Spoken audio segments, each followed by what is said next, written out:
Anong best knife for beginners? Kailangan ko ba ng marami?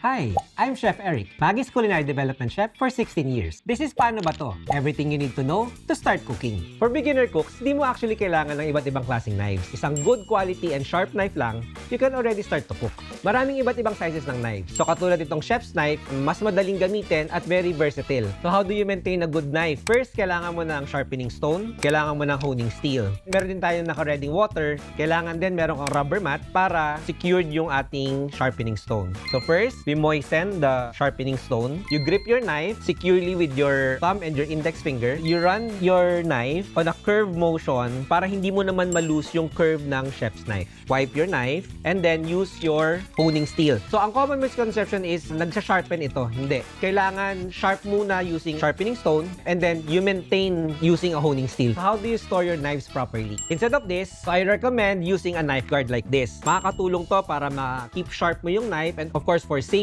if you keep your knives sa drawer or sa mga cabinets. And so napakita ko sa inyo na hindi mo actually kailangan ng maraming klaseng kutsilyo sa kitchen. A good quality and a sharp knife, a honing steel and a sharpening stone will set you up to be a good cook in the future. Get a knife na kasing sharp mo and you'll never go wrong. Stay magiskarte!